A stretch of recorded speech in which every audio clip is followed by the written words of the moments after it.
to tell us your story program on GBP TV. We are going to have a guest from the United States and waiting for us. And he has a very interesting story. He started company in a basement in 2009, and he spent all entire life saving. Now he has 26 stores in the United States and 50 more distributors owned store outside of the United States. Now, Eyal Levy from Yogibo. Hi, how you doing? Hello, Eyal. How are you? Good. How you doing? I'm doing well, thank you. We would like you to share your story with us. Sure. I started the company Yogibo 8 years ago in 2009. The whole idea came a little before. My wife was pregnant. We were looking for something that she can sleep on her belly, and then we discovered this stretchy fabric beanbag, and she had a comfortable pregnancy, and all of our friends really thought it's comfortable. So they kept asking us to get one. We sourced this fabric and we started to fill those bean bags in the basement, and people just kept asking for more and more. And I was at that time having a day job, and we thought maybe there's a room for a company, and started the company while I was still having my day job, maybe reducing it to 4 days a week, and the rest 3 days working to develop this initiative. The demand just grew and grew, and that's how the company created. We know that your story is a little bit, how can I say, problems like most of the entrepreneurs. And we would like to hear your obstacles and how did you overcome, and namely for the finance, because nowadays it is very difficult for entrepreneurs to access the capital or to get financed. Therefore, how did you manage, and now how did you have 26 stores from that point? Sure. So, first of all, the main obstacle that we had was, before the financing is how to get people to know about the products. Our products are very tactile. People really fall in love with them when they try them. They look like regular beanbags, but they're not. And we had people trying them and really falling in love with them. And the initial thought was to do online sales or selling through other retailers, which was, a big obstacle because, with other retailers, people like those retailers couldn't demonstrate the product and couldn't deliver the message. And through online with such a tactile product is very difficult. So what we did is we just went out there through festivals and events, and we demonstrated the product to get as many people as possible to try it. And then we also decided to open our first store in a high traffic mall, so people can experience it and appreciate the product. This is kind of like required more capital investment, opening those stores. So obviously we used all of my saving, and a couple of partners that we all invested the money. And then we had to, since at least in the U.S., getting financing from banks, even after a year or two in business, that we showed profitability, was very difficult to get more creative financing options. So we used shipping companies financing. For example, when you ship with UPS containers from overseas, you can get financing from them. Or we used, what really gave us the boost was crowdfunding in the U.S. And that was a great opportunity for us to continue with the growth. The big thing is we really, we ran very lean in the first few years, and it was also to get the company growing, so developing more products, which was key for the success of the business. And we had to run lean and put all the profits back into the company and continue to grow and grow until we get into sustainable mode, that we had enough products and enough, good brand awareness that to a point that we can get financing from banks. So could you please a little bit explain your crowdfunding? And because we know that most of entrepreneurs nowadays, when they don't have, when they don't have capital and their idea is something very attractive, then they try to go crowdfunding. And we would like to hear your experience on this. Sure. So there are two ways of crowdfunding. The one that is probably more popular is a Kickstarter. Mm-hmm. You're coming up with a product, and people buy the product and they receive it in the future. This wasn't our way. We had already developed many products, and we needed the capital. We needed money for capital to continue to grow and to continue to open stores and develop the brand. And so we went with, I just saw an ad for one of those companies, and they looked at our business model. They looked at our reports. This was after a few years in business that they showed every year is profitable. Mm-hmm. And obviously those companies, they take a risk where the banks don't want to take that risk, but with higher interest rates. So, especially with interest rates very low, there are people that are looking to invest money. And this company, their name was Funding Circle. They looked at our financials. They understood that the risk is fairly low and the business model is very solid. And we already showed success for a few years. And they recommended their investors to invest in us. So that was kind of like the process with them.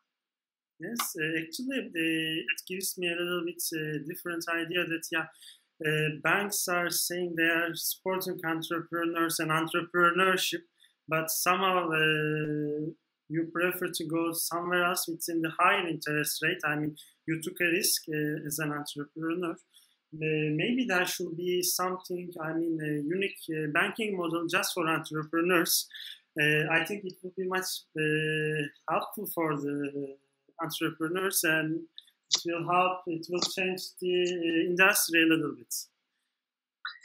Yeah, of course. And I think that after the recession, at least in the US, many banks got burned with businesses going out. Mm-hmm. And they became extremely conservative. The other issue is that they have other channels to invest their money other than small businesses. So they choose for the safer way.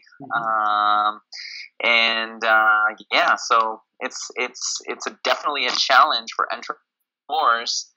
And, you have to, as an entrepreneur, you have to run very lean, put back all the profits, and manage your cash flow by the week until you develop solid foundations. And this is pretty much, how we operated in the first few years, the first 3 years in business, managing the cash flow and putting back all the profits until we build solid foundation.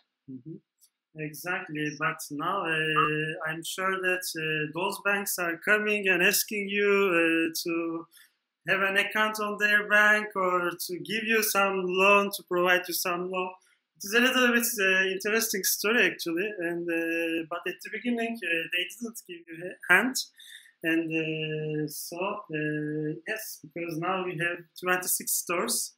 And now there is a success story. I think the problem with entrepreneurs and also for the financial side, they want to see the success story. But when they see the success story, then everybody can make an investment at that point.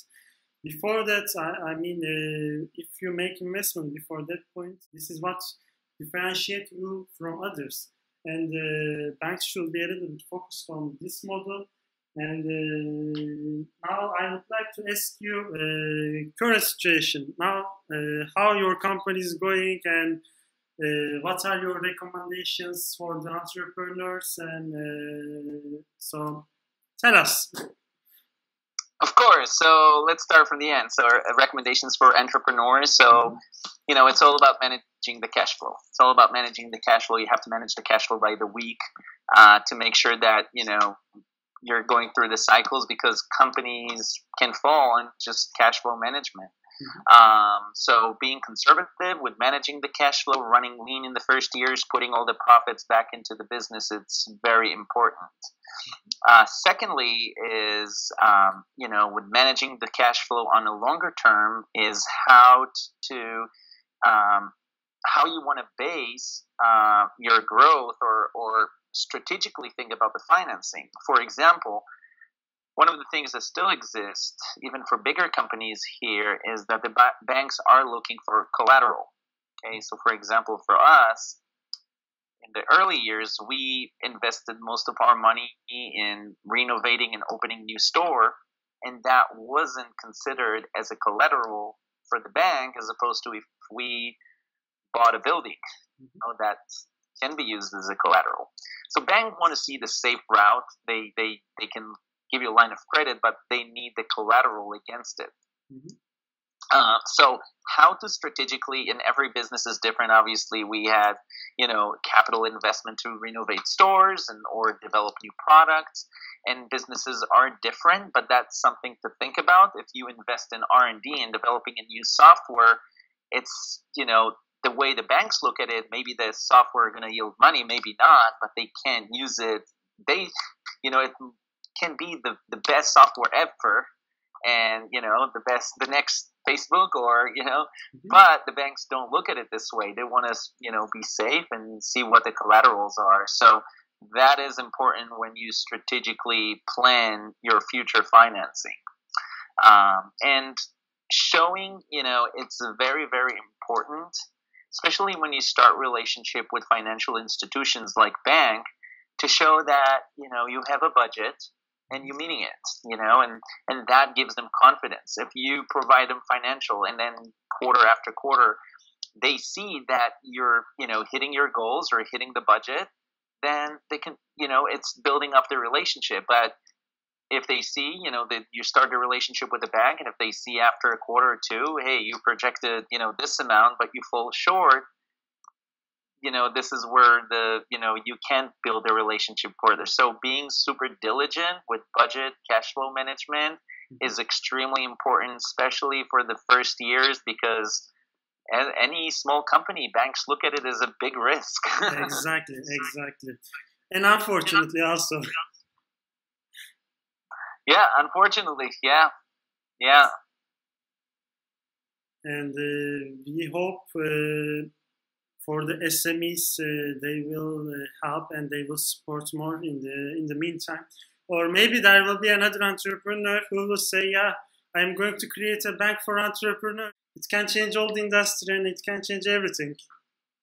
Yeah, absolutely. It takes few years to, develop the model. I mean, again, it was a big long marathon and sprint pace to build the business model, but today we are able to replicate it. So, one of our strategies right now is to expand to other countries, and so we expanded internationally to countries like Japan, Korea, Canada, but it's easier because we have a much more solid business model as we had in the beginning. So today to expand to a new market is much easier. But in order to get that point, it took, few years with a lot of sweat. Now I would like to ask you, how many employees you have?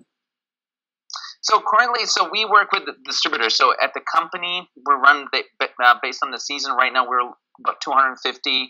During the holiday season, our business is very seasonal. We have about 400 people. And these are just people that are based in the U.S. And of course, in the other countries, it's more like, it's not our employees. So, yeah. So overall, around the world, I think they're, in peak times, are almost like 1,000 employees. 1,000 employees. It all started with the problems and obstacles, of course. What is your approach to manage your relations with the employees? Yeah, so, especially in the early years, it's a lot of hustling. It's a lot of hustling, and to get people to hustle, people really need to get inspired. And people can get inspired by a different environment. So we still trying to keep as much as we can, even with growing as much as we can, the family atmosphere. And every employee in the company knows. I know, at least in the U.S., most of the people, and they know they can approach me whenever they want. And we try to keep a very non-corporate family atmosphere company, which kind of like more compelling to a lot of people. For example, I had my first job wasn't being an engineer in a big corporate, and I didn't like it. And after that, I looked for smaller companies. So making sure that you provide like the different environment is very important.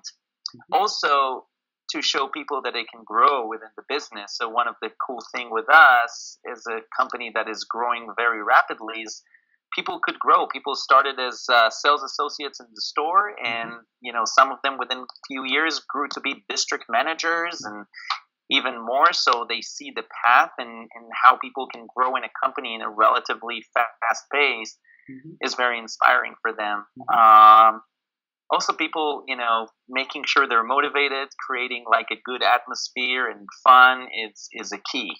And especially when, as a small company and in the early stage, you need all your staff hustling, do different jobs and go through that,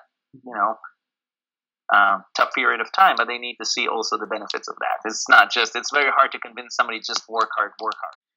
Okay, Eyal, thank you very much for your time. And it was a pleasure for us to listen your story and to join us. Thank you very much for having me. Thank you. Yeah. All right.